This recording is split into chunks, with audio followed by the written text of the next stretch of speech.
Hello friends, मेरा नाम महेश भास्कर है। आज जो अपन क्लास शुरू कर रहे हैं वो एक सीरीज चलाएंगे। सीरीज होगी बेसिकली राज्य की राज व्यवस्था के बारे में। लास्ट क्लास में अपन ने जो सिलेबस डिस्कस किया उसमें मैंने आपको बताया था कि किस प्रकार से आरएएस के लिए और ईओ के लिए स्पेशली और खासकर अपने सब इंस्पेक्टर के लिए आपको इंडियन कॉन्स्टिट्यूशन, राज्य की राज व्यवस्था और कुछ आयोग जो सिलेबस में डिस्कस किए थे कैसे कवर करना है। आप लोगों की बहुत एक डिमांड आ रही थी कि कम से कम हमें पॉलिटी करवा दिया जाए और वो भी फ्री में करवा दिया जाए यूट्यूब पे। तो चलिए फ्री में करवा देते हैं आपको। और ये एक सीरीज चलेगी अपनी। आप कहीं से भी पढ़ रहे हैं या किसी भी किताब से आपने पढ़ा है, किसी भी अच्छे टीचर से आपने पढ़ा है, फिर भी आप एक बार एक क्लास देखेंगे तो आपके डायमेंशन बदलेंगे कि अच्छा इस प्रकार से भी संविधान को पढ़ा जा सकता है इतने डेप्थ के साथ भी। ठीक है, तो अपनी जो क्लास होगी वो सबसे पहले सिलेबस जो अपनी लास्ट क्लास में बात करी थी उसके बारे में बता देता हूँ कि अपना जो सिलेबस रहेगा ये सिलेबस है, इसको अपन को कवर करना है। इसमें अपन राजस्थान की राज व्यवस्था से शुरुआत कर रहे हैं और इसमें जो बेसिकली अपन करेंगे सबसे पहले अपन करेंगे राज्यपाल को, उसके बाद में मुख्यमंत्री, मंत्री परिषद, उसके बाद में उच्च न्यायालय, फिर आयोग और उसके बाद में जिला प्रशासन, स्थानीय स्वशासन और पंचायती राज। साथ में मेरा फोकस ये रहेगा कि आप में से बहुत सारे लोग हैं जो ईओ की तैयारी करने के बाद आरएएस की तैयारी करेंगे, तो आरएएस मेंस में कैसे आंसर लिखते हैं और मेंस में कैसे क्वेश्चन आते हैं अपन उस पर फोकस करके चलेंगे। साथ ही साथ इतना मैं उम्मीद आपसे ये कर रहा हूँ कि आप इस लेवल पे मेच्योर है कि आपको कम से कम इंग्लिश के कुछ टर्मिनोलॉजी बोलूंगा तो इससे आपकी दिक्कत नहीं होनी चाहिए। कि बहुत सारे स्टूडेंट हैं वो इंग्लिश मीडियम के भी हैं। बेसिकली मैं आपको पढ़ाऊंगा वो मीडियम तो हिंदी से ही पढ़ाऊंगा, और कोशिश ये करूंगा कि मैं आपको इंग्लिश में भी कुछ टर्मिनोलॉजी बता दूं, सो दैट जो स्टूडेंट इंग्लिश मीडियम से प्रिपेयर कर रहे हैं उनके साथ कोई अन्याय नहीं हो। ठीक है, और फिर भी इंग्लिश मीडियम की अगर डिमांड आएगी कि सर कंप्लीट इंग्लिश मीडियम में करवाना है तो मैं इसको कंप्लीट इंग्लिश मीडियम में करवा दूंगा। फिर हिंदी वाले नहीं देखेंगे उसको, वो केवल इंग्लिश मीडियम के स्टूडेंट देखेंगे। अपने सिलेबस में सबसे पहले अपन पढ़ेंगे राज्यपाल, उसके बाद में मुख्यमंत्री, मंत्रिपरिषद, उसके बाद में उच्च न्यायालय। ये 4 टॉपिक एक बार, 5 टॉपिक एक बार और ये 2 टॉपिक एक बार करके अपन राज्य की राज व्यवस्था कंप्लीट कर लेंगे। फिर वापस उस टॉपिक पे शिफ्ट हो जाएंगे जिसमें केंद्रीय राज व्यवस्था, जिसमें आपको सेंट्रल में राष्ट्रपति, प्रधानमंत्री, मंत्रिपरिषद ये मैंने पढ़ा रखे हैं। आप नीचे देखेंगे, आपको प्ले लिस्ट में जाएंगे तो आपको मिल जाएंगे वीडियो। फिर भी आप कहेंगे तो नए सिरे से इनको वापस रिकॉर्ड कर लेंगे। तो आज का जो अपना बेसिकली टॉपिक रहेगा वो रहेगा राज्यपाल। राज्यपाल, गवर्नर। राज्यपाल या गवर्नर जो टॉपिक है आपको पता है कि स्टेट गवर्नमेंट में है, और स्टेट गवर्नमेंट में राज्यपाल, मुख्यमंत्री, मंत्रिपरिषद, विधानसभा, उच्च न्यायालय पढ़ेंगे। देखिए राज्यपाल, थोड़ा सा आपको बेसिकली मैं आइडिया दूं तो राज्यपाल की 2 भूमिकाएं होती हैं। राज्यपाल के ड्यूल रोल होते हैं, 2 भूमिकाएं होती हैं। राज्यपाल के पास कितने रोल होते हैं? 2 रोल, 2 भूमिकाएं होती है, इसके ड्यूल रोल होते हैं। 2 रोल कैसे होते हैं देखिए, एक तो राज्यपाल है वो केंद्र के प्रतिनिधि हैं, सेंटर के एजेंट है, केंद्र के प्रतिनिधि।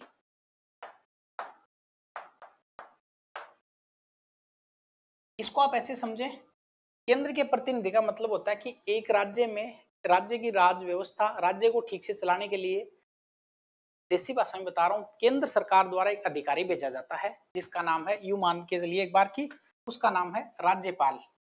एक रोल तो राज्यपाल का हो गया कि वो केंद्र के एजेंट है, केंद्र के एजेंट हो गए। एजेंट वैसे बोलने में थोड़ा सा खराब लगता होगा, एजेंट का मतलब प्रतिनिधि, आप रिप्रेजेंटेटिव बोल सकते हैं, representative of central government, of centre.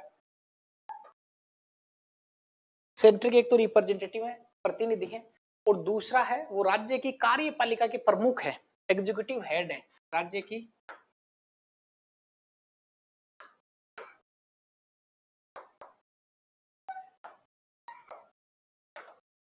कार्यपालिका के प्रमुख। अभी आपको ज्यादा कुछ खास अभी समझना नहीं है, बस इतना याद रख लेना कि राज्यपाल है, यहाँ से क्वेश्चन नहीं बनेगा परीक्षा में, ये मेंस में लिखने के काम में आएगा कि राज्यपाल की भूमिका का वर्णन कीजिए। तब अपन 2 भागों में बांट के लिखेंगे कि राज्यपाल सेंटर के रिप्रेजेंटेटिव होते हैं, राज्य की कार्यपालिका के प्रमुख होते हैं। अब ये कार्यपालिका प्रमुख क्या है, इसके लिए मुझे सेपरेट एक क्लास बनानी पड़ेगी गवर्नमेंट को लेकर कि सरकार क्या है, वहां से आपकी अंडरस्टैंडिंग आ जाएगी। अभी केवल और केवल आप इतना समझ लीजिए कि राज्य की कार्यपालिका के हेड होते हैं और साथ ही साथ में सेंट्रल गवर्नमेंट के रिप्रेजेंटेटिव राज्यपाल होते हैं।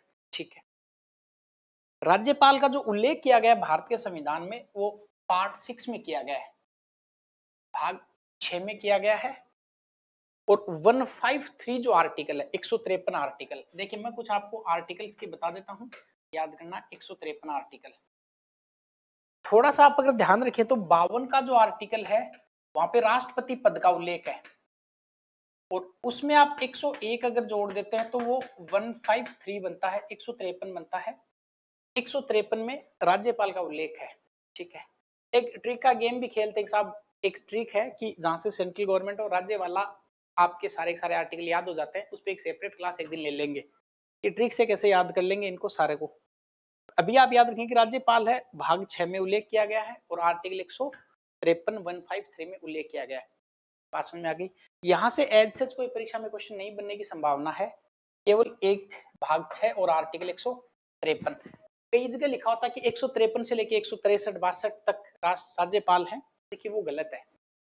गलत इसलिए कि मान लेते हैं कि मैंने बता दिया कि 153 से लेके 162 या जो भी आर्टिकल मैंने मेंशन कर दिए, जैसे लिखा जाता है कि राष्ट्रपति 52 से लगा के 62 तक है, ऐसा लिखा होता है, ये सही नहीं है लिखना, क्योंकि राष्ट्रपति तो 123वें आर्टिकल में भी आएंगे, राष्ट्रपति का नाम तो 143वें आर्टिकल में भी आएगा। इसलिए राष्ट्रपति को किसी राष्ट्रपति 111वें अनुच्छेद में भी आएंगे, इसलिए राष्ट्रपति के लिए कोई आर्टिकल ऐसे फिक्स नहीं है, यहां से यहां तक राष्ट्रपति है। ठीक है, से आपको ध्यान रखना कि राज्यपाल संविधान के भाग 6 में और आर्टिकल 153 में इनका उल्लेख किया गया है। कैसे याद रखेंगे, 52 में राष्ट्रपति है, उसमें 101 जोड़ेंगे तो 153 में राज्यपाल पद का उल्लेख है। राज्यपाल has dual role, first one is representative of central government as well as is the executive body of state government, वो राज्य की कार्यपालिका का प्रमुख होता है, ठीक है। इस आर्टिकल में आपको एक बात याद रखनी है, ठीक है, कि राज्यपाल भाग 6 153 और ड्यूल रोल होते हैं। अब अपन आर्टिकल वाइज चलेंगे ताकि आप लोगों की दिक्कत नहीं आए। इसमें जो सबसे पहला आर्टिकल है वो आर्टिकल होगा 153, आर्टिकल 153। इसको थोड़ा सा ध्यान से देखना है, 153 153 और 153 को अगर मैं शॉर्ट टाइटल में कहूं तो राज्यपाल का पद। इसका मतलब आपको कंफ्यूज कर सकता है एग्जामिनर की, राज्यपाल पद का उल्लेख किया गया है आर्टिकल 152 153 154 155, तो वहां पे कंफ्यूज हो जाते हैं, यार पद तो कई जगह लिखा हुआ है। नहीं, राज्यपाल का जो बेसिकली पद का उल्लेख किया गया वो आर्टिकल 153 में किया गया है। और 153 में इंटरेस्टिंगली दो तीन बातें जो आपको समझनी चाहिए, यहाँ पे लिखा गया है कि प्रत्येक राज्य के लिए एक राज्यपाल होगा। मूल संविधान में ये लिखा हुआ था प्रत्येक राज्य के लिए एक राज्यपाल होगा, एक राज्यपाल।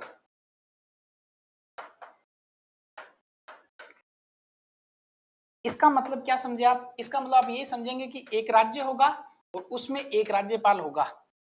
तो अभी तो यही समझ में आ रहा है कि साहब इसका मतलब एक राज्यपाल दो राज्यों के लिए नहीं हो सकता। हाँ, इस बात से तो इतना ही समझ में आ रहा है कि एक राज्यपाल हो दो राज्यों के लिए नहीं हो सकता। पर आपको पता है कि भारत के संविधान में 7वां संविधान संशोधन किया गया 1956 में, उसमें आपको पता है कि राज प्रमुख का पद है उसको हटा के राज्यपाल का पद किया गया। 7वां जो संविधान संशोधन है वो हुआ 1956 में।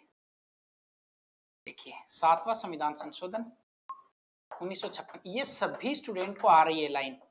वैसे भी 5 3 8 में एक घटाएंगे तो 7 ही बचते हैं, ये पद से ही संबंधित है 7वां 1956।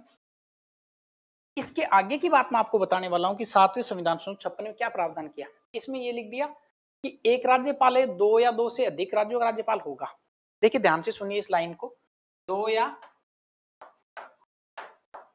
दो से अधिक,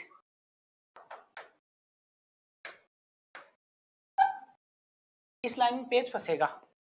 इसका मतलब ये लिख दिया कि एक राज्यपाल हो, दो या दो से अधिक राज्यों का हो सकता है। आरपीएससी ने क्वेश्चन पूछा कि एक राज्यपाल कितने राज्यों का राज्यपाल हो सकता है, ठीक। और मेरा आपसे क्वेश्चन है कि भारत में 28 जो राज्य हैं, 28 राज्य हैं, क्या 28 राज्यों का राज्यपाल एक हो सकता है क्या? सोच के बताइए। इस लाइन से ये समझ में आपके आया कि दो या दो से अधिक राज्यों के लिए एक राज्यपाल होगा। तो मेरा आपसे क्वेश्चन है, पहला क्वेश्चन तो ये कि एक राज्यपाल अधिकतम कितने राज्यों का होगा, तो आपका जवाब आएगा कोई सीमा नहीं है, देयर इज नो लिमिट, कोई सीमा नहीं है, कोई सीमा नहीं। पर अगला सवाल ये है कि क्या एक राज्यपाल 28 के 28 राज्यों का राज्यपाल हो सकता है क्या? अब अगर आपका जवाब यस आया तो मेरा अगला सवाल ये है कि अगर एक राज्यपाल को 28 के 28 राज्यों का राज्यपाल बना दिया जाए तो भारत के संविधान में जो स्ट्रक्चर है उसमें से भारत के संविधान का कौन सा ढांचा प्रभावित होगा? वो भारत के संविधान का स्वरूप एकात्मक हो जाएगा। देखिए, मैंने क्लास शुरू करने से पहले भी कहा था कि ये क्लास एक गहरे लेवल की क्लास होगी, इसमें आपको बहुत बातें समझनी है। उथली उथली बातें तो देखिए हर जगह मिल भी जाती हैं और वहां से आजकल एग्जामिनर सवाल बनाता भी नहीं है। अगर आप एक अच्छी समझ बना लेंगे फिर वापस झंझट नहीं रहेगा पॉलिटी पढ़ने का। अगला मेरा सवाल ये है कि अगर एक राज्यपाल को 28 के 28 राज्यों का कार्यभार चार्ज दे दिया तो इसे संविधान का कौन सा स्ट्रक्चर प्रभावित होगा? संविधान का स्वरूप एकात्मक की तरफ चला जाएगा, संविधान का स्वरूप संघात्मक की तरफ चला जाएगा, संविधान का स्वरूप अर्ध संघात्मक हो जाएगा, या इनमें से कोई नहीं? ठीक है, बताइए सोच के। कंफ्यूज हो गए आप? याद रखिए 1956 में जो प्रावधान किया उसमें लिख दिया कि एक राज्यपाल 2 या 2 से अधिक राज्यों का राज्यपाल हो सकता है। ठीक है, कितने राज्यों का कोई सीमा नहीं है, तो इसका मतलब मैं कह सकता हूँ कि 28 राज्यों का हो सकता है। हाँ, हो सकता है। इससे संविधान का कौन सा ढांचा प्रभावित होगा? इससे संविधान का संघात्मक ढांचा प्रभावित होगा। अर्थात जो नेचर है अपना उसमें कहा गया कि राज्यपाल, राष्ट्रपति, स्टेट, तो सारे राज्यों का राज्यपाल एक और ऊपर एक सेंट्रल गवर्नमेंट का रिप्रेजेंटेटिव मतलब राष्ट्रपति। इससे आपकी क्या समझ में आया? इससे तो आपकी यही समझ में आया ना, तब एक राष्ट्रपति हो गया, नीचे 28 के 28 राज्यों का एक राज्यपाल हो गया, तो दो लोगों के पास में पावर, सत्ता आ गई, कंसंट्रेट हो गया पावर। तो संविधान का कौन सा ढांचा प्रभावित हो रहा है? इससे संविधान का संघात्मक ढांचा, फेडरल स्ट्रक्चर यहां से प्रभावित हो रहा है, कॉन्स्टिट्यूशन का। बात समझ में आ गई? ठीक है, इसका मतलब एक राज्यपाल 2 या 2 से अधिक राज्यों का राज्यपाल हो सकता है। कितने राज्यों का हो सकता है? लिखिए, कोई सीमा नहीं है। क्या 28 राज्यों का भी हो सकता है क्या? हाँ, पर एक शब्द और देखिए, क्या 28 राज्यों का ही हो सकता है या 10 केंद्र शासित प्रदेशों का भी चार्ज उसको दिया जा सकता है? अगला सवाल मेरा ये है। भारत में 28 राज्य हैं और केंद्र शासित प्रदेशों की जो संख्या है 10 है, 8 है, 9 है, जो आप लगाना चाहें एक बार लगा लीजिए। तो क्या राज्यपाल राज्यों का ही हो सकता है या एक राज्य के साथ में उसको केंद्र शासित प्रदेश का चार्ज भी दिया जा सकता है? आप कहेंगे दिया जा सकता है, क्या यहाँ पे ऐसा लिखा हुआ है? नहीं, तो कहाँ लिखा हुआ है? इसका वेट करेंगे आप, थोड़ी देर बाद आपको समझ में आ जाएगा कि एक राज्यपाल को एक या एक से अधिक राज्यों का राज्यपाल तो बनाया जा सकता है, पर संविधान के 153 के तहत उसे किसी केंद्र शासित प्रदेश का चार्ज नहीं दिया जा सकता। इसमें ऐसा कुछ नहीं लिखा हुआ है। ठीक है, तो यहाँ से आपके क्या क्या समझ में आया कि राज्यपाल का पद है उसका उल्लेख किया गया है, प्रत्येक राज्य के लिए एक राज्यपाल होगा। 1956 में प्रावधान कर दिया कि 2 या 2 से अधिक राज्यों के लिए भी एक राज्यपाल हो सकता है। साथ में आपको ध्यान रखना है कि अधिकतम कितने राज्यों का हो सकता है, तो आप कहेंगे इसकी कोई सीमा नहीं है। क्या 28 के 28 राज्यों का भी राज्यपाल एक साथ हो सकता है क्या? बिल्कुल हो सकता है। इसे संविधान का कौन सा ढांचा प्रभावित होगा? इसे संविधान का संघात्मक ढांचा प्रभावित हो जाएगा, इससे संविधान का फेडरल स्ट्रक्चर प्रभावित हो जाएगा। ठीक, अब इंटरेस्टिंग बात और अगली बात यह कि एक राज्यपाल है और उसको उनको 2 या 2 से अधिक राज्यों के राज्यपाल का चार्ज दिया जाता है। तो यहाँ पे 2 क्वेश्चन बनेंगे। पहला क्वेश्चन ये है कि राज्यपाल का वेतन कौन तय करता है? तो आप अभी राष्ट्रपति बोल देंगे, जो कि गलत है। राज्यपाल का जो वेतन है उसका निर्धारण पार्लियामेंट, संसद द्वारा किया जाता है। ये आपको ध्यान रखना है, क्वेश्चन को पहले ठीक से पढ़ना है। राज्यपाल के वेतन भत्तों का निर्धारण किसके द्वारा किया जाता है? संसद द्वारा। पर अगर किसी राज्यपाल को 2 या 2 से अधिक राज्यों का चार्ज दिया जाता है तो वेतन भत्तों का निर्धारण किसके द्वारा किया जाता है? तो वहां पे राष्ट्रपति के द्वारा। असल में अनुपात तय होता है, वेतन भत्ते तो क्या तय होते हैं, तो यहाँ पे आपको राष्ट्रपति वर्ड यूज कर लेना है। फिर थोड़ा सा आगे जब शपथ पढ़ाऊंगा तो मैं जरूर पढ़ाऊंगा आपको कि राज्यपाल अगर दूसरे राज्यों का चार्ज लेता तो क्या शपथ लेगा या नहीं लेगा, शपथ लेता तो किस नाम की लेता, वो थोड़ा आप वेट करेंगे। तो क्या क्या लिखेंगे 153 में? लिखिए 153 का, प्रत्येक राज्य के लिए एक राज्यपाल होगा, प्रत्येक राज्य के लिए एक राज्यपाल होगा। फिर लिखिए संविधान के 7वें संशोधन 1956 के द्वारा, संविधान के 7वें संशोधन 1956 के द्वारा एक राज्यपाल 2 या 2 से अधिक राज्यों का राज्यपाल भी, 2 या 2 से अधिक राज्यों का राज्यपाल भी हो सकता है, 2 या 2 से अधिक राज्यों का राज्यपाल भी हो सकता है। फिर क्वेश्चन करना है अधिकतम कितने राज्यों का होगा, अधिकतम कितने राज्यों का होगा, तो लिखिए इसकी कोई सीमा नहीं है, कोई सीमा नहीं है।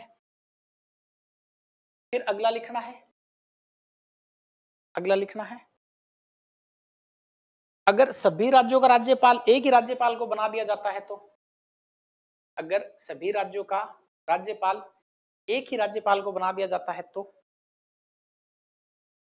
संविधान का संघात्मक ढांचा प्रभावित होगा इससे। तो अंतिम बात यह है, अंतिम बात यह है केंद्र शासित प्रदेशों का अतिरिक्त कार्यभार या केंद्र शासित प्रदेशों का यूटीज यूनियन टेरिटरीज है उनके एडमिनिस्ट्रेटर का या एलजी लेफ्टिनेंट गवर्नर का जो चार्ज है, उपराज्यपाल या प्रशासक का चार्ज यहाँ पे नहीं उल्लेखित किया गया है। अगर 2 या 2 से अधिक राज्यों का कार्यभार दिया जाता है उस समय वेतन भत्तों का निर्धारण राष्ट्रपति के द्वारा किया जाता है। मैंने बोला article 153 deal with the office of the governor, office का उल्लेख आर्टिकल 153 में किया गया है।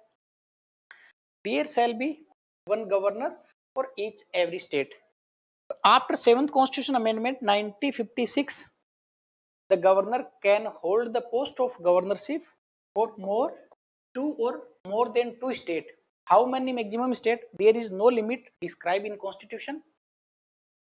अगला है कि क्या 28 स्टेट का एक साथ पोस्ट होल्ड कर सकता है क्या? यस, वो होल्ड कर सकता है। इससे कॉन्स्टिट्यूशन का फेडरल स्ट्रक्चर प्रभावित होगा। इसके बाद में आपको ध्यान रखना कि जनरली पार्लियामेंट डिटरमाइन करती है कि उसको कितनी सैलरीज एंड अलाउंसेस मिलेंगे, बट इस केस में प्रेसिडेंट तय करता है कि उसको किस प्रोपोर्शन में सैलरीज एंड अलाउंसेस मिलेंगे। क्लियर होगी बात?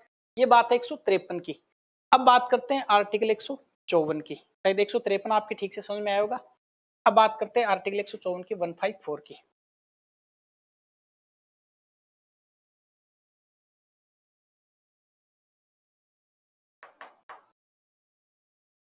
अनुच्छेद 154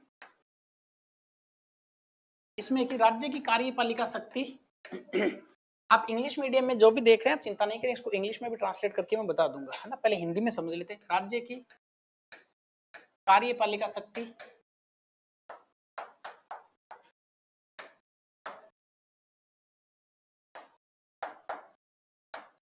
राज्यपाल में निहित होगी।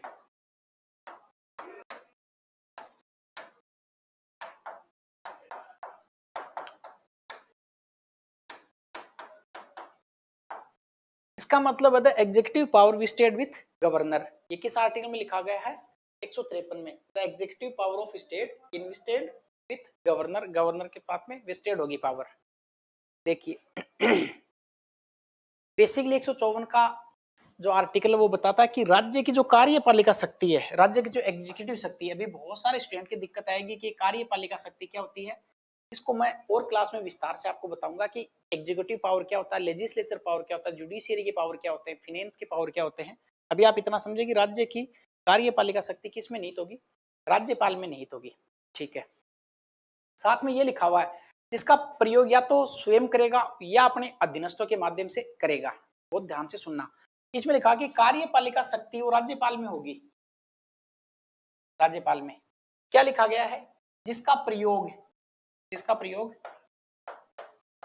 या तो राज्यपाल स्वयं करेंगे या अपने अधीनस्थों के माध्यम से करेंगे, अपने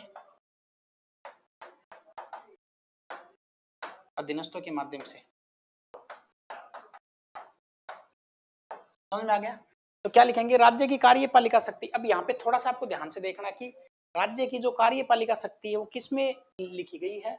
154 में। पर ध्यान रहे सारे कार्यपालिका के कार्य राज्यपाल के नाम से किए जाएंगे, ये यहाँ पे नहीं है। इसके लिए थोड़ा वेट करना पड़ेगा आपको। तो यहाँ पे केवल इतना लिखा गया है राज्य की कार्यपालिका शक्ति राज्यपाल में निहित है और जिसका प्रयोग या तो स्वयं कर सकता है या अपने अधीनस्थों के माध्यम से। क्वेश्चन क्या बनेगा? क्वेश्चन ऐसा बन सकता है राज्य की कार्यपालिका शक्ति का प्रयोग हमेशा राज्यपाल स्वयं करेंगे, या हमेशा अपने अधीनस्थों के माध्यम से करेंगे, या तो स्वयं करेंगे या अपने सबऑर्डिनेट्स के माध्यम से करेंगे, या इनमें से कोई नहीं। तो आपको ध्यान रखना है, या तो स्वयं कर सकते हैं या अपने अधीनस्थों के माध्यम से। ये तो आपको बात समझ में आ गई। पर इंटरेस्टिंग बात क्या वो सुनिए। अगला क्वेश्चन ये है कि राज्य की जो कार्यपालिका शक्ति राज्यपाल में है, इसके लिए लॉ कौन बना सकता है? ये बहुत अच्छी लाइन है, इसको आप समझिए। मतलब ये है कि राज्यपाल के पास कार्यपालिका शक्ति होगी या नहीं होगी, इसका प्रयोग वह कैसे करेगा, इसके लिए कानून बनाने की जिम्मेदारी किसके पास में है? मैं आपको ऑप्शन देता हूं, संसद, दूसरा राज्य विधानमंडल, तीसरा संसद या राज्य विधानमंडल, इनमें से कोई नहीं। तो आपका उत्तर क्या होगा? राज्य विधानमंडल, जो कि गलत है। अच्छा, संसद होगा, वो भी गलत है। क्या होगा? संसद व राज्य विधानमंडल दोनों। ये आपको बहुत अच्छे से ध्यान से याद रखना है। क्या? राज्य की कार्यपालिका शक्ति राज्यपाल में निहित होगी, जिसका प्रयोग या तो स्वयं कर सकता है या अपने अधीनस्थों के माध्यम से कर सकता है। यहां तक आपकी बात समझ में आ गई। वो अपनी शक्ति का प्रयोग कैसे करेगा, इसके लिए लॉ बनाने की जिम्मेदारी किसके पास में है? इस लॉ बनाने की जिम्मेदारी संसद या राज्य विधानमंडल, संसद या राज्य विधानमंडल। इसका क्या मतलब है? इसका मतलब ये है कि साहब राज्यपाल जब भी अपनी शक्ति का यूज करेगा, आपने कहीं पढ़ा होगा कि राज्यपाल तो एक रबर स्टैम्प की तरह होता है, ऐसा आपने कभी पढ़ा होगा, तो आप इसको यहां से लिंक कर सकते हो। हालांकि वो बोलना ज्यादा सही नहीं है, तो आप वहां से लिंक कर सकते हो कि राज्य का विधानमंडल या संसद दोनों के पास में शक्ति है कि वो राज्यपाल अपनी शक्ति का प्रयोग कैसे करेगा, इस पर कानून बना दे। अब आपको एग्जामिनर फंसाएगा यहाँ पे, वो क्वेश्चन आपसे ये पूछेगा कि 154 के संदर्भ में कानून बनाने की शक्ति है। देखिए 154 के संदर्भ में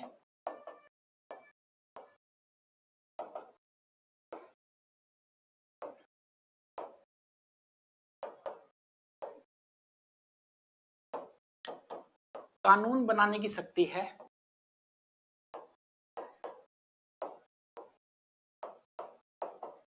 पहले ऑप्शन में आपको देगा राज्यपाल, राज्यपाल तो नहीं, राष्ट्रपति।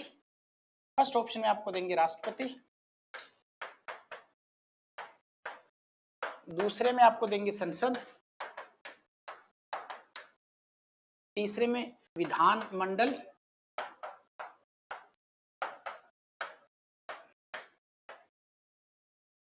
और चौथे में देंगे संसद व राज्य विधानमंडल।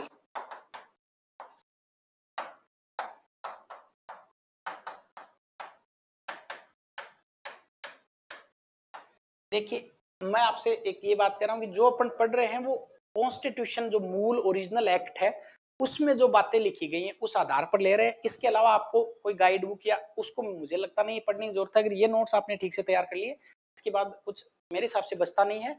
फिर आप ओरिजिनल कॉन्स्टिट्यूशन, कभी आप जॉब लग जाए, मौका मिले तो पढ़िए, सारी बातें आपकी और यही स्पष्ट हो जाएंगी। अब यहाँ पे आप पहले ऑप्शन, पहला तो यही तनाव है कि 154 में क्या है, तो आपको ध्यान रखना कि इसकी कार्यपालिका शक्ति है, ठीक है। फिर अगला तनाव आपके आएगा कि यार कार्यपालिका शक्ति राष्ट्रपति देते हैं, राष्ट्रपति भेजते हैं, तो आप पहले ऑप्शन में, इस ऑप्शन में आप शहीद हो जाएंगे पक्का, तब राष्ट्रपति होगा, ठीक है। कोई लास्ट में अगर पहुंचता तो भी वो संसद तक पहुंच जाएगा, आप कानून बनाने की शक्ति संसद को दी गई है, तो ये भी गलत है, ये भी गलत है। कुछ अगर बच्चे पहुंचे तो राज्य विधानमंडल तक पहुंच सकते हैं, जो भी गलत है। कोई बिरले ही ऐसे होंगे जो यहां तक पहुंच सकते हैं। संसद व राज्य विधानमंडल दोनों 154 के संदर्भ में क्या बना लेंगे, कानून। इस क्वेश्चन को उतार लीजिए, ठीक। बात समझ में आ गई। अगली बात पढ़ेंगे आर्टिकल 155 के बारे में। पर आपके लिए तनाव ये रहेगा कि आर्टिकल याद ही नहीं हो रहे, इनको कम से कम थोड़ा याद करते हैं। देखिए 153, 154, फिर मैं लिखता हूं 155, 156, 157, 158, 159। यहां तक एक बार समझते ताकि आपके आर्टिकल याद हो जाएं। देखिए सबसे पहले यहां पे किसका उल्लेख किया गया है, पोस्ट का, और यहां पे किसका उल्लेख किया गया है, पावर का। पद यहां पे है, पावर यहां पे है, और इसको भी कैसे पहुंचेंगे, 52 में प्रेसिडेंट है, उसमें 101 ऐड करेंगे तो 153 बनेंगे। तो पोस्ट 153 में है, पावर 154 में है। अब जिनको इंग्लिश नहीं आती उनके लिए एक चैलेंज है। चैलेंज ये है कि मैं आपको एक ट्रिक लिखता हूं, ATQC। अभी आपके दिमाग में आएगा यार हमें हिंदी ही नहीं आ रही है, इंग्लिश कैसे याद होगी। देखिए, A4 होता है अपॉइंटमेंट, T4 होता है टर्म, Q4 होता है क्वालिफिकेशन, C4 होता है कंडीशन, और ये जो 9 ऐसे लिखते हैं नो, इसको ऐसे लिखते हैं ओथ, OATH। ओथ मीन्स होता है शपथ। नहीं याद हो रहा मुझे पता है। P पोस्ट, फिर पावर, इंग्लिश मीडियम वाले देख सकते हैं ATQC। A4 appointment, T4 term, Q4 qualification, C4 conditions and O4 oath. याद रहेगा? नहीं रहे तो कोई बात नहीं, एक एक याद कर लेंगे। अभी 2 आर्टिकल आपके याद हो गए, 153 154। अब बात करते हैं आर्टिकल 1555 की। इसमें लिखा गया है राष्ट्रपति राज्यपाल की नियुक्ति करेंगे। नियुक्ति के संदर्भ में बात है ये यहाँ पे अपॉइंटमेंट में। तो पहले पावर हो गया, पोस्ट हो गया, पावर हो गया। अब बात करेंगे अपन नियुक्ति की, किस प्रकार से इनको अपॉइंट किया जाता है, किस प्रकार से इनको नियुक्त किया जाता है। ठीक है, अपॉइंटमेंट देखेंगे आर्टिकल 155। 155 में आपको ध्यान रखना है कि अपॉइंटमेंट किया जाएगा, इनकी नियुक्ति की जाएगी। नियुक्ति वर्ड में यूज कर रहा हूं, नियुक्ति, अपॉइंटमेंट। तो अपॉइंटमेंट ऑफ गवर्नर, नियुक्ति।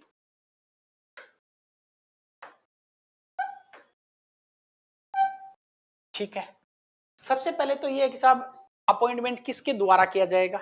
दूसरा, अपॉइंटमेंट जब करेंगे तो राष्ट्रपति क्या जारी करेंगे। तीसरा ये कि उस जो जारी करेंगे उसको पढ़ के कौन सुनाएगा।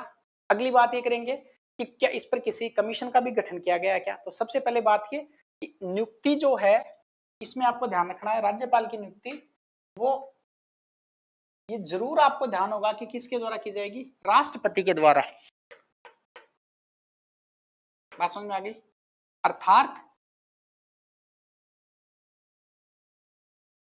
अर्थात राज्यपाल की नियुक्ति राष्ट्रपति करेंगे। तो क्या राष्ट्रपति मंत्रिपरिषद की जो सलाह है उसके अनुसार करेंगे या खुद से कर देंगे, आप ये दिमाग लगाओ। तो आपके दिमाग में आएगा कि साहब राष्ट्रपति जब भी नियुक्ति करेंगे वो स्वयं से तो नहीं करेंगे। तो किसकी बात मानकर करेंगे। जब नियुक्ति करेंगे तो मंत्रिपरिषद की सलाह पर करेंगे। मंत्रिपरिषद की सलाह, ये वर्ड आप ध्यान से देखना, मंत्रिपरिषद की सलाह।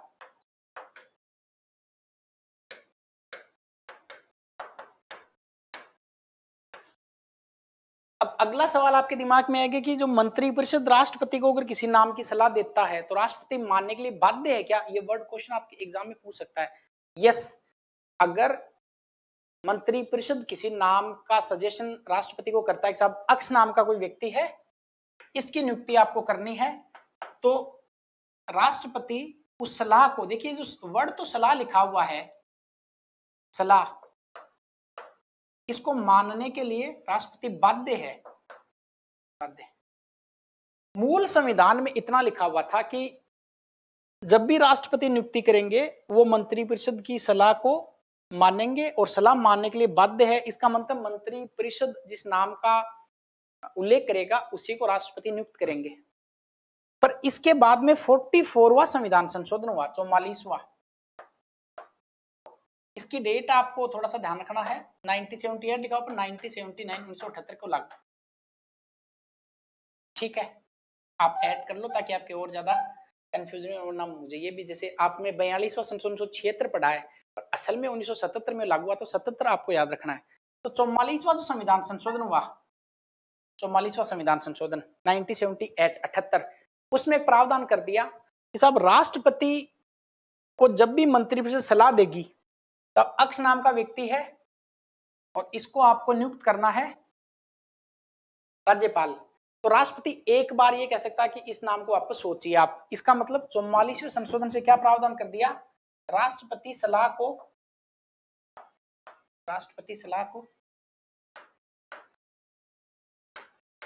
एक बार पुनः विचार के लिए भेज सकते हैं, ये आप ध्यान रखेंगे, पुनः विचार के लिए। इसका मतलब राष्ट्रपति के पास में एक बार उस प्रस्ताव को वापस भेजने की शक्ति है। क्या शक्ति है? राष्ट्रपति को राज्यपाल नियुक्त करने हैं, किसकी मर्जी से करेंगे? मंत्रिपरिषद की। क्या सलाह मानेंगे? हाँ बिल्कुल बाध्य है सलाह मानना, मूल संविधान की बात तो ये है। फिर ये प्रावधान हो गया 44वें संशोधन से कि साहब राष्ट्रपति जब भी सलाह दी जाएगी मंत्रिपरिषद की, राष्ट्रपति उसको मानने के लिए बाध्य होंगे, पर एक बार क्या कर सकते हो? पुनर्विचार के लिए भेज सकते हैं। अब ये नियुक्ति करेंगे कैसे? राष्ट्रपति भवन में बोल के या मैसेज करके तो कर नहीं सकते साहब आप राज्यपाल नियुक्त कर दिए। राज्यपाल की नियुक्ति के लिए राष्ट्रपति वारंट जारी करते हैं। ये अच्छा लाइन हो सकती है, वारंट जारी, वारंट जारी। और वारंट को इस अधिपत्र बोलते हैं, अधिपत्र। तो क्वेश्चन देखिए, राष्ट्रपति बहुत कम पदों के लिए, नेक्स्ट क्लास में आपको पदों के नाम बताऊंगा कि राष्ट्रपति किस किस पद के लिए वारंट जारी करते हैं। टेबल बना लेंगे पर, ताकि आपके समझ में आ जाए। अभी तक कोई क्वेश्चन बना नहीं है, पर इन फ्यूचर क्वेश्चन बन सकता है। निम्न में से कौन से अधिकारी की, कौन से पदाधिकारी की नियुक्ति के समय राष्ट्रपति वारंट जारी करते हैं? तो उसमें एक किसका उल्लेख करना है? राज्यपाल का। वारंट जारी किया जाएगा। जारी कौन करेगा? राष्ट्रपति। इसका मतलब राष्ट्रपति ने जो वारंट जारी किया है वो वारंट राज्य में आएगा। अब अगला क्वेश्चन ये है कि राज्य में इसे पढ़कर कौन सुनाएगा? और उसमें पहला ऑप्शन होएगा उच्च न्यायालय का मुख्य न्यायाधीश, जो कि गलत होगा। यहां पे आपको ध्यान रखना है कि जो वारंट है इसको पढ़कर सुनाने की जिम्मेदारी मुख्य सचिव को है। वारंट पढ़कर कौन सुनाएगा? वारंट पढ़कर सुनाएंगे मुख्य सचिव, CS, चीफ सेक्रेटरी, मुख्य सचिव, मुख्य सचिव। President will issue A warrant, and warrant को कौन पढ़कर सुनाएगा? चीफ सेक्रेटरी, मुख्य सचिव, उसको पढ़कर सुनाएंगे। ठीक है। इसमें आपने एक चीज और ध्यान रखनी है कि जो सरकारी आयोग था, सरकारी आयोग, उस सरकारी आयोग ने सिफारिश करी कि साहब जब भी राष्ट्रपति नियुक्ति करते हैं राज्यपाल की, तो मुख्यमंत्री की सलाह लेनी चाहिए। ये क्वेश्चन कभी पूछा जा सकता है। राज्यपाल की नियुक्ति में एक लाइन लिखेंगे, सरकारी आयोग द्वारा, सरकारी आयोग। ये रणजीत सिंह सरकारिया की अध्यक्षता में एक आयोग बनाया गया था। आयोगों पर भी अलग से चर्चा की जा सकती है। मदन मोहन पुंछ आयोग है, सरकारी आयोग है, वेंकट चलैया है। सरकारी आयोग ने कहा कि जब भी नियुक्ति की जाएगी उस समय किसकी सलाह ली जानी चाहिए? CM की सलाह ली जानी चाहिए।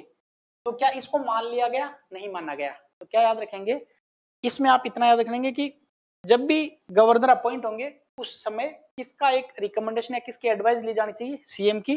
बट स्टिल इसको कंसिडर्ड नहीं किया गया। पीछे वाला उतार लीजिए। क्या क्या लिखेंगे?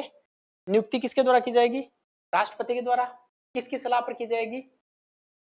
मंत्रिपरिषद की सलाह पर की जाएगी। क्या मंत्रिपरिषद जो सलाह देगा इसको मानने के लिए राष्ट्रपति बाध्य है?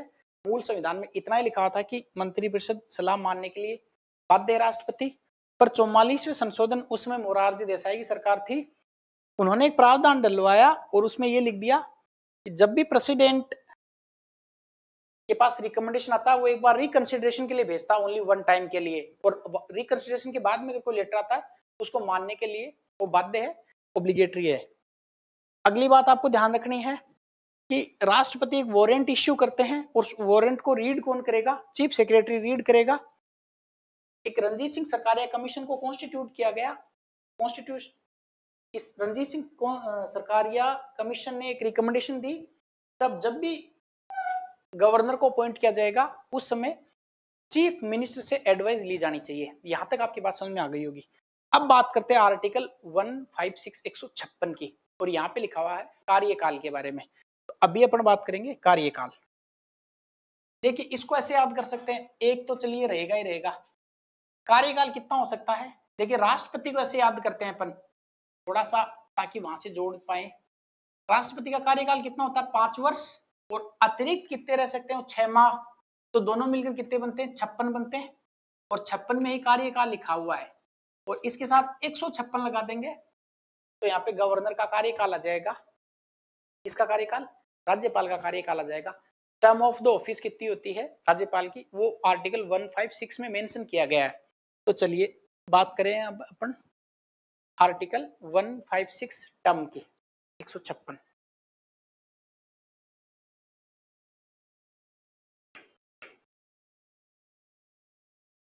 यहाँ पे राज्यपाल का कार्यकाल,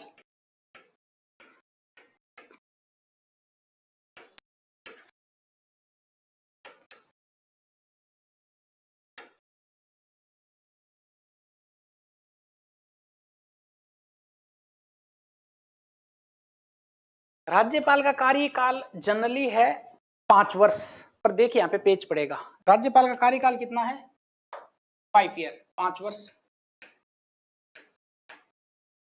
पर राष्ट्रपति के प्रसाद पर्यंत, ड्यूरिंग हिज प्लीजर, राष्ट्रपति के प्रसाद पर्यंत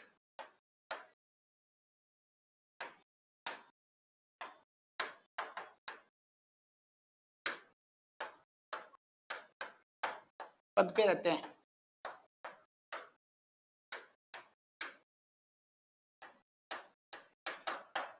इसका मतलब क्या है? राज्यपाल का कार्यकाल 5 वर्ष होता है पर राष्ट्रपति के प्रसाद पर्यंत पद पे रहते हैं। यहाँ पे आपके पेज पड़ेगा, मान लेते हैं कि दोनों ही ऑप्शन आ जाए एग्जाम में, तो ये भी आ गया 5 वर्ष भी आ गया, राष्ट्रपति के प्रसाद पर्यंत भी आ गया। तो देखिए ये तो ठीक है ही, पर ये ज्यादा ठीक है अगर दोनों ऑप्शन आते हैं तो। इसका मतलब जनरली जो गवर्नर है उसका टर्म कितना होता है? टर्म इनका हो सकता है 5 वर्ष। अब देखिए इंटरेस्टिंग, मैं ये कहूं कि अपनी क्लास 1 घंटे होगी, अपनी क्लास 1 घंटे होगी, तो इसकी कितनी संभावनाएं हैं? 2 संभावनाएं। 1 घंटे होगी मैंने घोषणा करी, पर या तो मैं समय से पहले क्लास छोड़ दूं या मैं बाद में क्लास छोड़ूं। ऐसा तो हो ही सकता है ना। मैं कहूं कि राज्यपाल का कार्यकाल 5 वर्ष है, तो क्या संभावना हो सकती है? या तो टाइम से पहले अपना पद छोड़ दे या समय के बाद भी अपना पद होल्ड करके रखें। बात समझ में आ गई? तो इसको कैसे समझेंगे? इसको ऐसे समझेंगे कि कार्यकाल कितना हो सकता है? 5 वर्ष होगा, पर हो क्या क्या सकता है? या तो कार्यकाल के पहले, दूसरा कार्यकाल के बाद, और तीसरा एक अलग से याद करवाने के लिए कार्यकाल के दौरान क्या हो सकता है? दौरान। इसका मतलब ये है कि देखिए ये जो अपन कर रहे हैं, अगर आप नोट्स बनाए तो ठीक है, अदरवाइज आपको मैं टेलीग्राम पे, जिसका मैं नीचे लिंक दे रहा हूं, उस पे आपको जितना पढ़ाया उसके मैं फोटो खींच के आपको भेज दूंगा नोट्स की, ताकि आप उसको उतार लीजिए, उसका प्रिंट आउट निकाल लीजिए। ठीक है, वो आपको मिल जाएगा, उसका नीचे लिंक है, उसमें आप देख लीजिए टेलीग्राम का। तो समय से पहले क्या हो सकता है, समय के दौरान क्या हो सकता है, और समय के बाद क्या हो सकता है, तीनों ही बातें आपको याद रखनी है। तो देखिए समय से पहले ऐसा हो सकता है कि साहब वो त्याग पत्र दे दें, या मृत्यु हो जाए, या राष्ट्रपति हटा दें। बात तो तीन ही हो सकती है ना।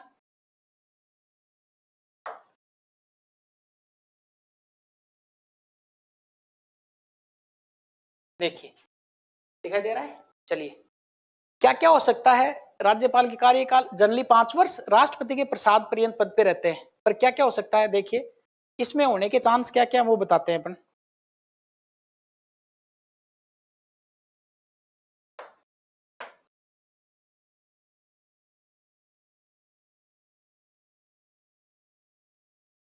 या तो समय से पहले, या समय के बाद, या समय के दौरान। ये आपको केवल याद करवाने के पर्पज से, ताकि सारे फैक्ट आ जाएं। कार्यकाल से पहले या तो खुद की इच्छा नहीं रहे, या राष्ट्रपति की इच्छा नहीं रहे, या भगवान की इच्छा नहीं रहे, तो या तो वो त्याग पत्र दे दें, खुद से ही त्याग पत्र दे दें, या उनकी मृत्यु हो जाए, या उनको हटा दिया जाए।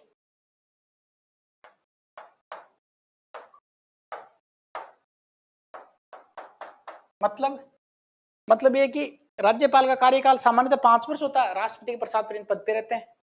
या तो समय से पहले पद खुद से छोड़ दें, या कार्यकाल के बाद भी, या कार्यकाल के दौरान क्या क्या हो सकता है। यहां से सारे क्वेश्चन निकल जाएंगे। देखिए सबसे पहले कि त्याग पत्र किसको देंगे, तो आपको याद रखना है कि त्यागपत्र राष्ट्रपति को दिया जाएगा।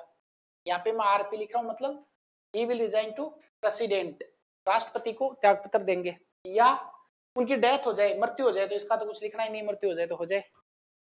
हटा दिया जाए, ये इंपॉर्टेंट है, क्वेश्चन आएगा कि राज्यपाल को किसके द्वारा हटाया जा सकता है, तो यहाँ पे लिखा गया है केवल और केवल राष्ट्रपति के द्वारा। यहाँ पे मैं शॉर्ट में लिख रहा हूँ आरपी। तो 3 बातें क्लियर हो गई। सबसे पहले राज्यपाल की नियुक्ति राष्ट्रपति करते हैं, त्यागपत्र भी उसी को देंगे। मृत्यु और हटा दिया जाए, कौन हटाएगा? राष्ट्रपति हटा सकते हैं। इंटरेस्टिंग बात, कार्यकाल के दौरान क्या क्या हो सकता है? कार्यकाल के दौरान उसका स्थानांतरण हो सकता है, ट्रांसफर हो सकता है, स्थानांतरण।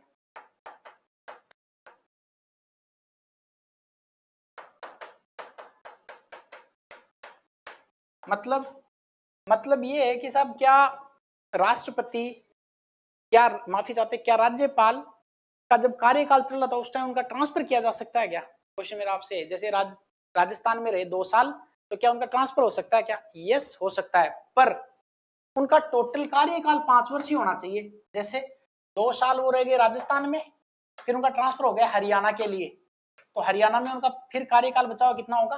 3 साल। इसका मतलब एक राज्यपाल का कार्यकाल के दौरान ट्रांसफर हो सकता है, पर कुल कार्यकाल कितना होना चाहिए? केवल 5 वर्ष का कार्यकाल होना चाहिए। ठीक है, अगली बात यह है कि कार्यकाल के बाद क्या वो तुरंत पद छोड़ देंगे क्या? नहीं, 5 साल होने के बाद भी वो तब तक पद पर रहेंगे जब तक कि उनका कोई भी उत्तराधिकारी उस पद पे नहीं आ जाए। मतलब साहब राजस्थान के राज्यपाल हैं, 5 साल पूरे हो गए, तो 5 साल होते ही काम नहीं छोड़ेंगे वो, जब तक नया राज्यपाल नियुक्त नहीं हो किया जाए तब तक वो पद पे रहेंगे। तो याद रखेंगे कि नए राज्यपाल के आने तक पद पे रहेंगे। नए, यहाँ से क्वेश्चन आ सकता है कि क्या राज्यपाल का कार्यकाल पूरा होते ही पद छोड़ देंगे? आप कहेंगे नहीं, नए राज्यपाल के पद पर आने तक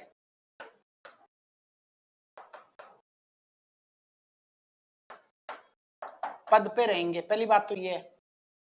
एक क्वेश्चन आपके दिमाग में हो रहेगा कि मान लेते हैं कि साहब 5 साल पूरे कर लिए, अब क्या दोबारा नियुक्त हो सकते हैं? कि यस, हो सकते हैं। तो अगला क्वेश्चन है, 5 वर्ष पूर्ण करने के बाद, 5 वर्ष पूर्ण होने के बाद भी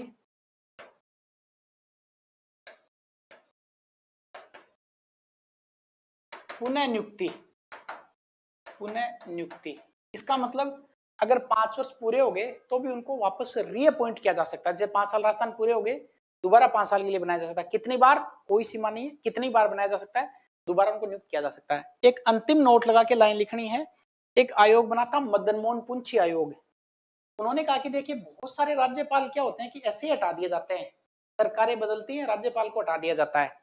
मदन मोहन पुंछी आयोग बना, उन्होंने कहा कि जब भी आप राज्यपाल को हटाएंगे तो कम से कम महाभियोग की प्रक्रिया को फॉलो करना चाहिए। तो क्या लिखेंगे, एक नोट लगा के,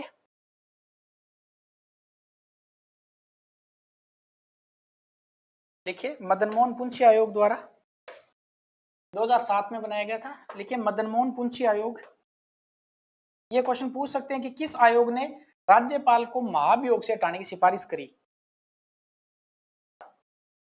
मदन मोहन पुंछी आयोग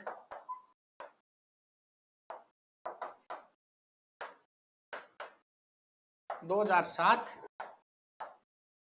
राज्यपाल को महाभियोग से, यह प्रक्रिया आपको आर्टिकल 56 में समझाएंगे, आर्टिकल 61 में समझाएंगे। 56 में शब्द का उल्लेख है, 61 में प्रक्रिया है। मदन मोहन पुंछी आयोग राज्यपाल को महाभियोग से हटाने की सिफारिश करी, हटाने की सिफारिश। तो क्या इस सिफारिश को मान लिया गया? नहीं। एक आपको पता है सरकारी आयोग ने क्या कहा नियुक्ति के संदर्भ में, मदन मोहन पुंछी आयोग ने क्या कहा हटाने के बारे में। आप इसका स्क्रीनशॉट ले सकते हैं। लिखिए राज्यपाल का कार्यकाल 5 वर्ष, पर साथ में भी कहा कि राष्ट्रपति के प्रसाद पर्यंत तो पद पे रहेंगे। साथ में आपको ध्यान रखना है कि कार्यकाल से पहले क्या हो सकता है, कार्यकाल के दौरान क्या हो सकता है, कार्यकाल के बाद क्या हो सकता है। कार्यकाल के दौरान त्यागपत्र दे सकते हैं, किसको देंगे? राष्ट्रपति को। डेथ हो जाए साहब, हटा दिया जाएगा राष्ट्रपति के द्वारा। कार्यकाल के दौरान ट्रांसफर हो सकता है, पर कुल कार्यकाल 5 वर्ष होना चाहिए। कार्यकाल के बाद में नए राज्यपाल जब तक आएंगे तब तक पद पे रहेंगे वो, साथ में 5 वर्ष के बाद पुनः नियुक्त भी किया जा सकता है। तो सबसे पहले राष्ट्रपति का जो टर्म ऑफ द गवर्नर का टर्म ऑफ द ऑफिस होगा 5 ईयर होगा। 5 ईयर से पहले भी during his pleasure he withhold his post during his pleasure. His pleasure मतलब प्रेसिडेंट के प्लीजर को पद होल्ड करके रखेंगे। रेजिग्नेशन किसको देंगे? प्रेसिडेंट को। डेथ हो जाए, इंपीचमेंट किसके द्वारा रिमूव किया जाएगा? प्रेसिडेंट के द्वारा। President will remove the governor. कार्यकाल के ड्यूरेशन में क्या हो सकता है? उनका ट्रांसफर हो सकता है, पर टोटल जो उनका कार्यकाल है, टोटल जो उनका टर्म है 5 ईयर होना चाहिए। और कार्यकाल कंप्लीट करने के बाद भी वो तब तक पोस्ट होल्ड करके रखेंगे जब तक कि उसका कोई सक्सेसर न्यू अपॉइंटमेंट नहीं हो जाए, वहां तक रहेंगे। एक बार टर्म पूरा होने के बाद में उनको रीअपॉइंट भी किया जा सकता है। कितनी लिमिट इसके लिए नहीं लिखा गया है। एक मदन मोहन पुंछी कमीशन बना 2007 में, इन्होंने रिकमेंड किया कि गवर्नर को इंपीचमेंट की प्रक्रिया के द्वारा ही रिमूव किया जाना चाहिए, पर इसको रिकमेंडेशन को नहीं माना गया है। बात समझ में आ गई? ये बात हो गई आपके 156 की। अब देखिए बात करते हैं वापस 157 की। यहाँ पे लिखा गया कि योग्यता के बारे में, तो यहाँ पे बहुत बड़ा कंफ्यूजन है स्टूडेंट के, इसको अपन क्लियर करते हैं। 157 में क्वालिफिकेशन के बारे में लिखा गया, योग्यता के बारे में लिखा गया है। और ध्यान रहे केवल 2 योग्यताएं लिखी गई हैं। अब आप पता नहीं अजीब अजीब सी योग्यताएं लगा लेते हैं, लाभ के पद पे नहीं होगा, पागल दिवालिया नहीं होगा, ऐसा कुछ भी नहीं लिखा गया संविधान में। केवल 2 योग्यताएं हैं। भारत का तो नागरिक होना चाहिए और उम्र 35 वर्ष होनी चाहिए, बस 2 योग्यता। नीचे मुझे बता कि बहुत सारे कमेंट भी आ सकते हैं सर ऐसा हमने पढ़ा है, सब कुछ गलत पढ़ा है। आप ओरिजिनल कॉन्स्टिट्यूशन को गूगल कर लीजिए, आर्टिकल 157 में चले जाइए, सब समझ में आ जाएगा क्या क्या नहीं है। गाइड बुक में या किसी टीचर से पढ़ने के बाद आप ये नहीं माने कि हमने परिपूर्ण पूरा कर लिया है। आपने तो ये भी सीखा होगा कि ये क ख ग घ और ये अड़, इस नाम की कोई चीज हिंदी में होती ही नहीं। ऐसा बताया जाता है कि ये तो फिर ये गलत लिखा हुआ है, ये तो अड़ नहीं होता है। ये जो आपने पढ़ा वो जरूरी नहीं कि वो सही पढ़ा है। तो आर्टिकल 157 को इसलिए मैं डिस्क्लेमर लगा रहा हूँ, पहले कमेंट करने से पहले आप गूगल कर लीजिए, आर्टिकल 157 खोल लीजिए, मूल संविधान आपको मिल जाएगा, आपको समझ में आ जाएंगी सारी बातें। गाइड बुक में किसी टीचर के पढ़ाने से वो चीज सही नहीं हो जाती है। आर्टिकल 157,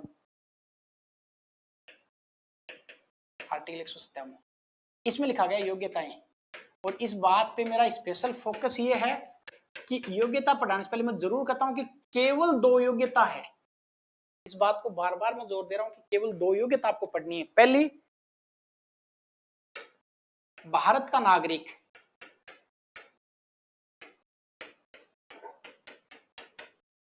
और दूसरी योग्यता है उनकी न्यूनतम जो उम्र है, न्यूनतम उम्र वो 35 ईयर। पर सुनिए आगे, पर 2 परंपराएं हैं। परंपराओं का मतलब है कि ये कहीं लिखी हुई नहीं है, संविधान में इनका उल्लेख नहीं किया गया है। ये मान्य तो मान्य, अदरवाइज नहीं भी मान्य, ये डिपेंड है जो अपॉइंट करेगा उस पर। ध्यान से सुनिए, केवल आपको एग्जाम में पूछे या इंटरव्यू में पूछे कि प्रेसिडेंट गवर्नर के लिए कितनी क्वालिफिकेशन है करना, सर 2 ही है। पहली, जो भारत का नागरिक है। भारत का नागरिक का मतलब यहाँ पे कैसे भी नागरिक हो सकता है। एक शब्द आता है मूल नागरिक या भारत में जन्मा हुआ नागरिक, ऐसा क्वेश्चन आएगा वो गलत होगा। देखिए यहाँ पे भी थोड़ा सा समझ लेते हैं। भारत का नागरिक और भारत में जन्मा हुआ नागरिक, इन दोनों में रात दिन का फर्क है।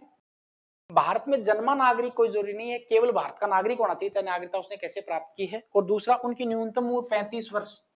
अब कई बच्चे गेम खेलते हैं सर 35 वर्ष पूर्ण होना या 35 वर्ष होना, वो एक ही बात है, 35 वर्ष का होना चाहिए। अब कितनी परंपराएं इस पर लेकर? 2 परंपराएं।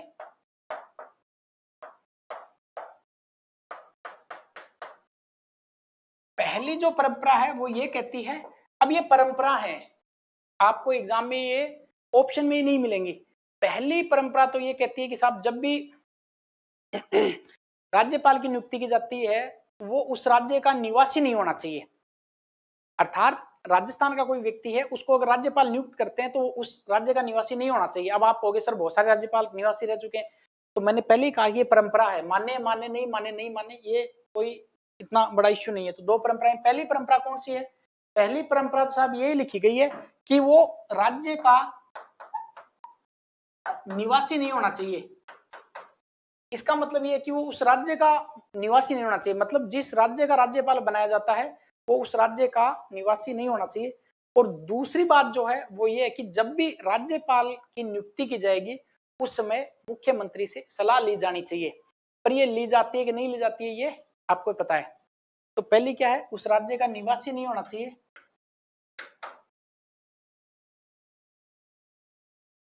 कई किताबों में भी लिखा उस राज्य का नागरिक नहीं होना चाहिए। नागरिकता भारत में केवल एक ही है और वो भारत की नागरिकता है, इसलिए निवासी शब्द ठीक है, नागरिकता शब्द गलत है। और दूसरी जो परंपरा है वो ये है कि सीएम से सलाह ली जानी चाहिए, सीएम से सलाह। ये लाइन पहले भी आई थी, ये सरकारी आयोग ने भी सिफारिश करी थी पर इसको नहीं माना गया। और राष्ट्रपति माने तो माने, नहीं माने तो नहीं माने, ये तो केवल परंपरा है जिसको मान लेनी चाहिए। ठीक। पर अगला इंटरेस्टिंग क्वेश्चन क्या है वो ये है कि राज्यपाल की योग्यता के संदर्भ में कानून बनाने की शक्ति किसके पास में है? ऑप्शन दो, संसद, राज्य विधानमंडल, दोनों, इनमें से कोई नहीं। आप दोनों कहेंगे जो कि गलत है, केवल पार्लियामेंट। आगे नोट लगाइए,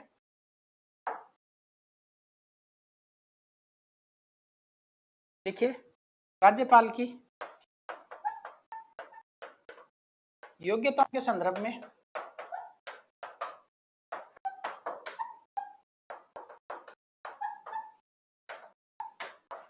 कानून बनाने की शक्ति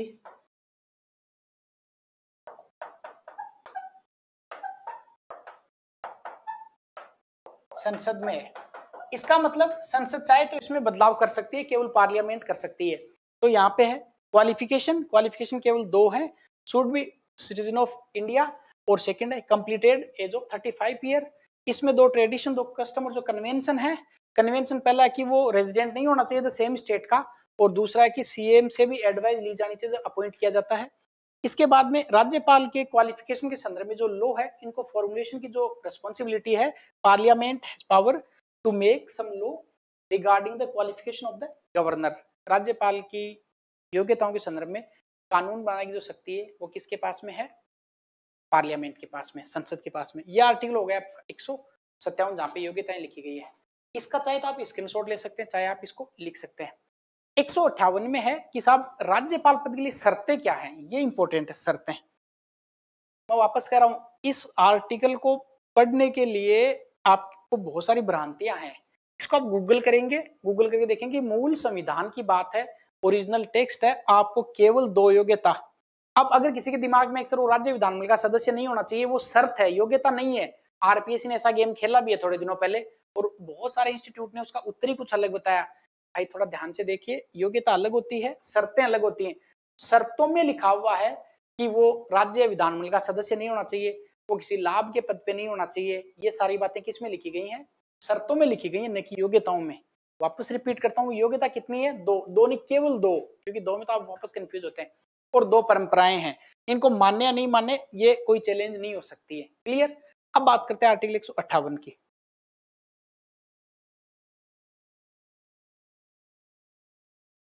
अनुच्छेद 158।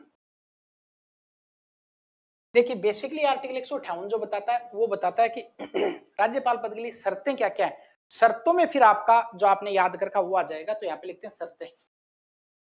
ठीक है, तो इसमें देखते हैं कि गवर्नर के लिए क्वालिफिकेशंस मतलब कंडीशंस क्या क्या होंगी, उनकी अपन बात करते हैं। सर थोड़ी देर से कॉल करता हूँ। ठीक है, थैंक यू सर जी। तो आर्टिकल 158 में लिखा गया है कि क्या क्या योग्यता होगी, क्वालिफिकेशन क्या क्या होंगी। तो यहाँ पे योग्यता लिखते हैं, योग्यता आप माफी चाहते हैं, शर्तें।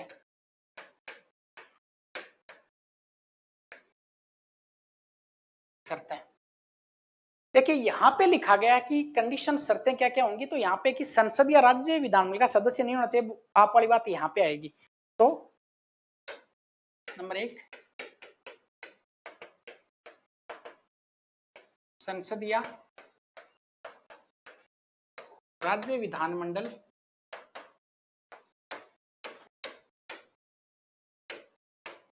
का सदस्य नहीं होना चाहिए।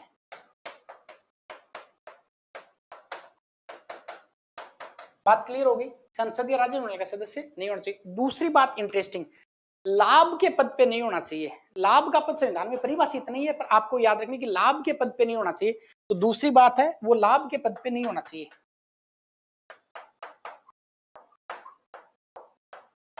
लाभ के पद पर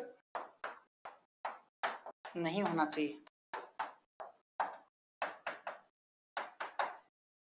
तीसरी बात ये पे मेंशन की गई है कि इनके वेतन भत्ते और विशेषाधिकार, ये इंटरेस्टिंग लाइन है, देखिए यहां भी एग्जामिनर आपको फंसा सकता है कि आर्टिकल 158 में किस किस का उल्लेख किया गया। तो नंबर 3 में लिखा गया है वेतन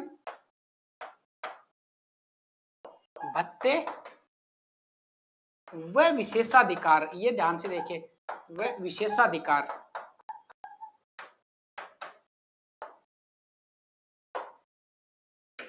क्वेश्चन आएगा आर्टिकल 158 के तहत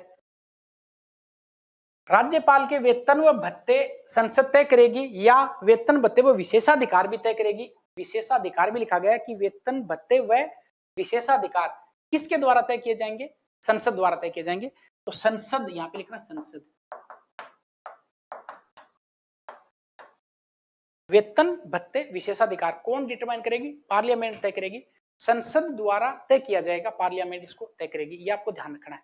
अगली बात, आवासीय सुविधा मिलेगी।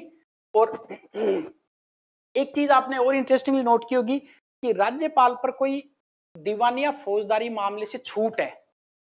मान लेते हैं कि राज्यपाल पद विरुद्ध अगर क्राइम भी कर दे, मर्डर भी कर दे, तो एक बार छूट है, आपको ये ध्यान रखना है।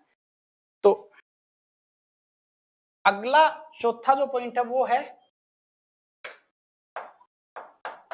दीवानी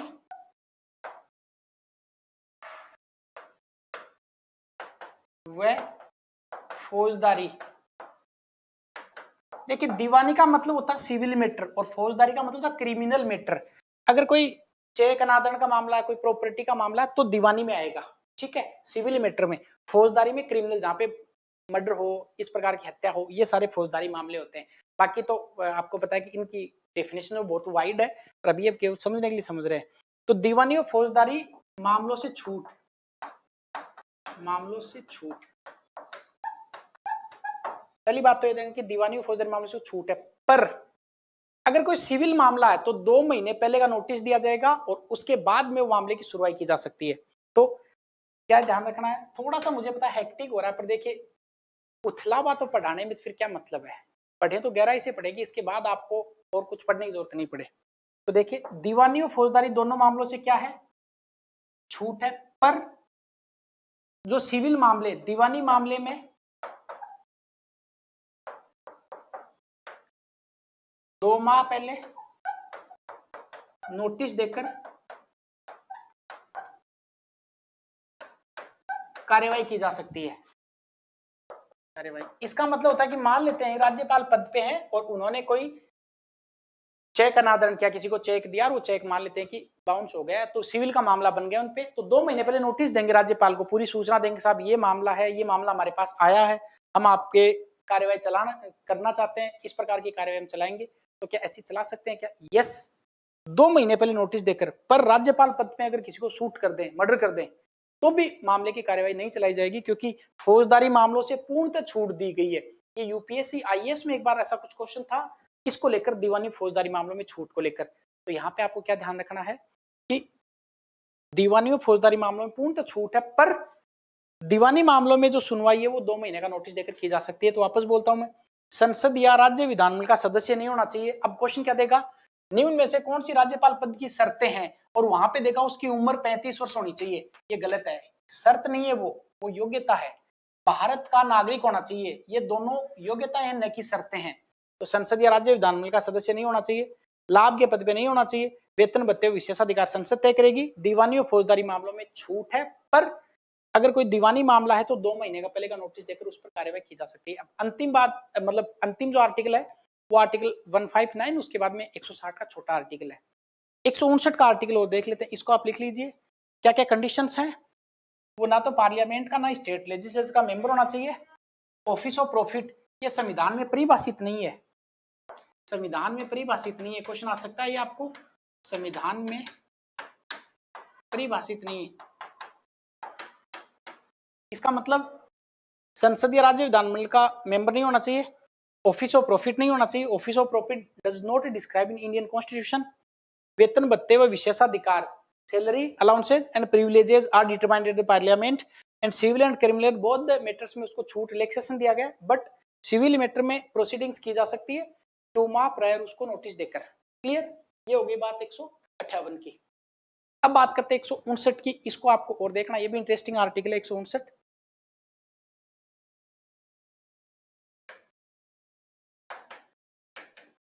और यहां पे लिखा गया है शपथ, ओथ।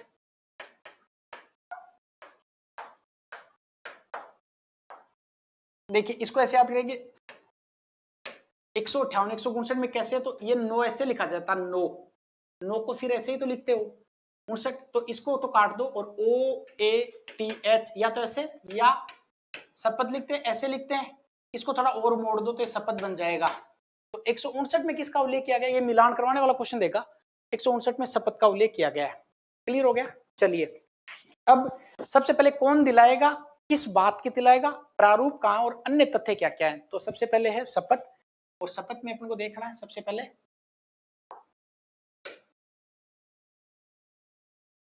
कौन दिलाएगा,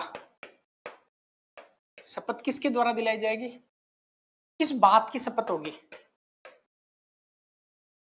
किस बात की शपथ होगी।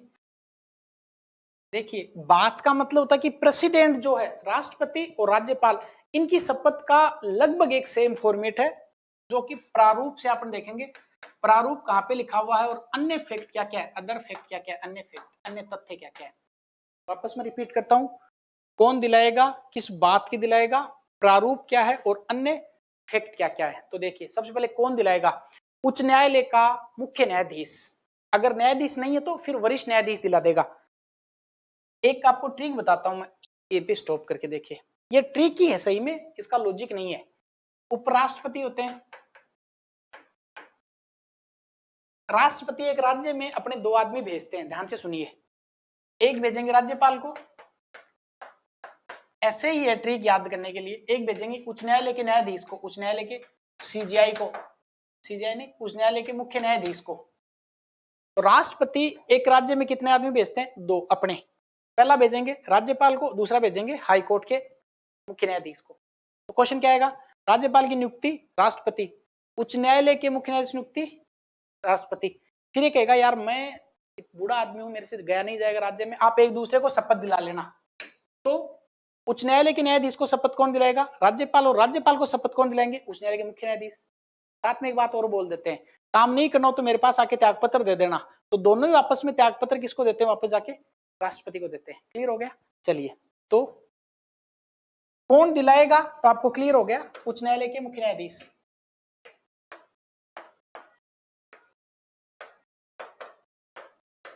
उच्च न्यायालय के मुख्य न्यायाधीश।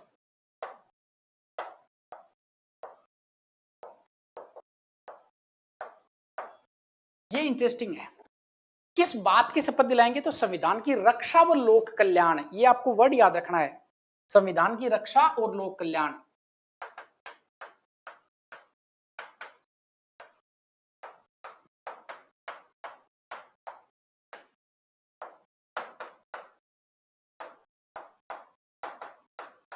इंटरेस्टिंग क्या है, देखिए 3 वर्ड है संविधान का, परिरक्षण, संरक्षण और प्रतिरक्षण। वो अभी नहीं, वो राष्ट्रपति की जब शपथ पढ़ाएंगे आपको, उसमें बताएंगे कि संविधान का संरक्षण क्या होता है, प्रतिरक्षण क्या और परिरक्षण। इन तीनों टर्म्स को आप लिखना चाहो तो यहाँ पे लिख सकते हो, संविधान का संरक्षण,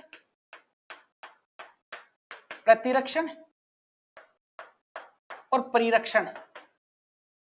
परिरक्षण, देखिए संरक्षण को तो आपको पता है, संविधान का संरक्षण। प्रतिरक्षण का मतलब होता है कि संविधान को इतना मजबूत करना कि उसमें खुद में इम्यूनिटी विकसित हो जाए, अर्थात संविधान को पावरफुल बनाए रखना।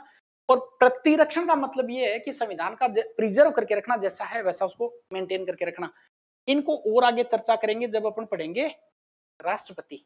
तो अभी क्या है, संविधान की रक्षा व लोक कल्याण की शपथ लेंगे। ठीक है। प्रारूप, ये इंटरेस्टिंग है, क्वेश्चन आएगा कि राज्यपाल का इस शपथ का प्रारूप किस अनुसूची में, और आप उसमें 3 उत्तर करके आ जाएंगे, पर वो गलत है। राज्यपाल का शपथ का जो प्रारूप है आर्टिकल 159 में ही लिखा हुआ है। तो क्या 159 में प्रारूप ही लिखा हुआ है, शपथ के बारे में लिखा गया है, प्रतिज्ञान भी लिखा गया है। तो ध्यान रहे यहाँ पे ओथ एंड अफर्मेशन दोनों शब्द लिखे गए हैं, शपथ व प्रतिज्ञान, प्रतिज्ञान दोनों क्यों लिखे? मैं ईश्वर के नाम की शपथ लेता हूं कि मैं ये कार्य करूंगा, पर कोई व्यक्ति अगर नास्तिक हो तो प्रतिज्ञान कर सकता है कि मैं अमुक इस बात का प्रतिज्ञान करता हूं कि राज्यपाल के पद के कर्तव्यों का निर्वहन भलीभांति करूंगा, संविधान का संरक्षण प्रतिरक्षण संरक्षण, संविधान की रक्षा और लोक कल्याण की जिम्मेदारी निर्वहन करूंगा। याद रखिए, केवल शपथ नहीं है, प्रतिज्ञान भी ले सकता है। कोई व्यक्ति जो ईश्वर में आस्था नहीं रखता है, ईश्वर का नाम नहीं लेना चाहता है, तो शपथ की जगह क्या कर सकते हो? प्रतिज्ञान कर सकते हैं। अगली बात, प्रारूप बाकी सारे पदाधिकारियों का अनुसूची 3 में लिखा गया है, पर राष्ट्रपति, उपराष्ट्रपति और राज्यपाल ये 3 ऐसे पद हैं जिनका प्रारूप संविधान की तीसरी अनुसूची में नहीं किया गया है। अंतिम बात, अन्य तथ्य।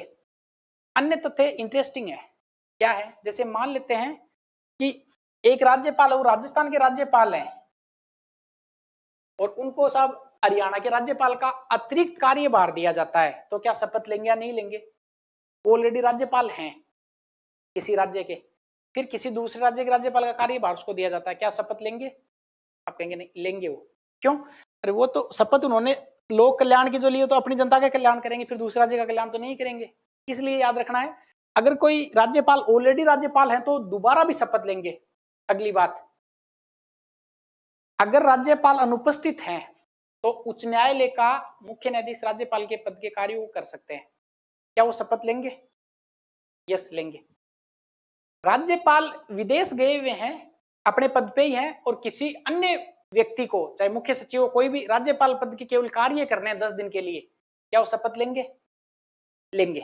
याद रखना आपको। इसका मतलब क्या है, अगर कोई राज्यपाल है और वो दूसरे राज्य का कार्यभार दिया जाता तो भी शपथ लेंगे।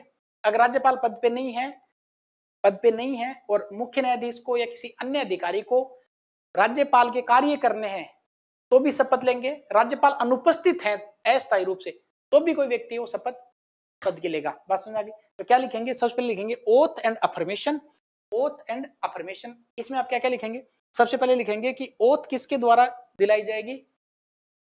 हाई कोर्ट के चीफ जस्टिस के द्वारा। किस बात के लेंगे? उस मेंशन क्या होगा उसमें संविधान की रक्षा डिफेंड कैसे करना है और लोक कल्याण कैसे करना है। प्रारूप जो है फॉर्मेट वो किसी शेड्यूल में नहीं दिया गया है। 3 ऐसे ऑफिशियल्स हैं जिसमें एक president, vice president and third one is governor, इनका मेंशन वहां पे नहीं किया गया है।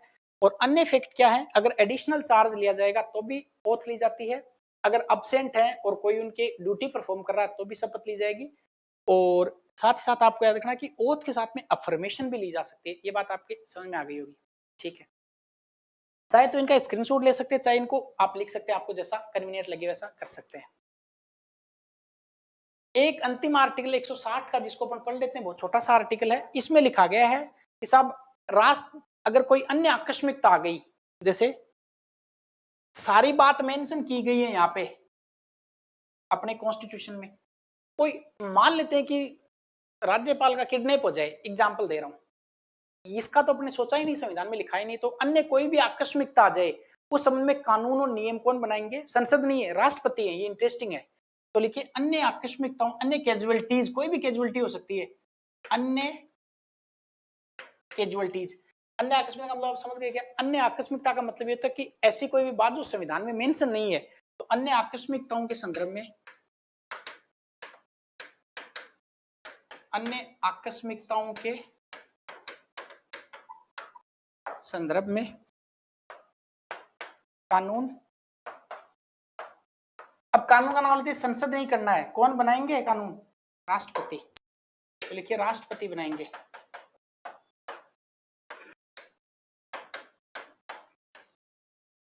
यस, अर्थात ऐसी कोई बात जो कॉन्स्टिट्यूशन में मेंशन नहीं की गई, क्वेश्चन आ सकता है। जनरली राज्यपाल के पद को लेकर जितनी सारी बातें, उन पर लॉ बनाने की जिम्मेदारी किसकी है? पार्लियामेंट की है। पर ऐसी कोई कैजुअलिटी जो कॉन्स्टिट्यूशन में मेंशन नहीं की गई है, उस पर अगर कुछ ऐसा करना हो तो फिर आपको ध्यान रखना है कि साहब लॉ बनाने की जिम्मेदारी प्रेसिडेंट की है। याद रहेगा। इसके अलावा आपको कुछ पढ़ने की जरूरत मुझे लगता नहीं है वैसे है, हालांकि देखिए ज्ञान बहुत असीमित है, मुझे पॉलिटी का शायद पॉइंट भी नहीं आ रहा होगा, इतना विस्तृत है पॉलिटी। इंडियन कॉन्स्टिट्यूशन बनाने में 2 वर्ष 11 माह 18 दिन का समय लगा और बहुत लर्नेड स्कॉलर्स ने इसको बनाया। तो अपने इतना तो अपन इतने लेवल के नहीं है कि अपन इसको बहुत मेंशन कर दें कि साहब संविधान में जो पढ़ा दिया वो ये नहीं, संविधान का अपन को कुछ परसेंट भी नहीं आ रहा, 0.0 भी नहीं आ रहा, यू मान लीजिए जीरो से भी कई सारे जीरो लगे हुए हैं पॉइंट के आगे, उतना ही आ रहा है। पर हाँ, इतना मैं कह सकता हूँ कि एक बार अगर आपने इसको पढ़ लिया उसके बाद एक अच्छी समझ बन जाएगी। फिर मुझे लगता नहीं अगर आप यूपीएससी की तैयारी कर रहे हैं या आरपीएससी की तैयारी कर रहे हैं तो आप इससे क्वेश्चन गलत नहीं कर सकते, इतना मेरा विश्वास है। आप इसको नोट्स बनाइए और अच्छे से इसको लर्न कर लीजिए। नेक्स्ट क्लास में जो अपन पढ़ेंगे वो पढ़ेंगे राज्यपाल की शक्तियों के बारे में। तो अगली हेडिंग क्या रहेगी? राज्यपाल की शक्तियां।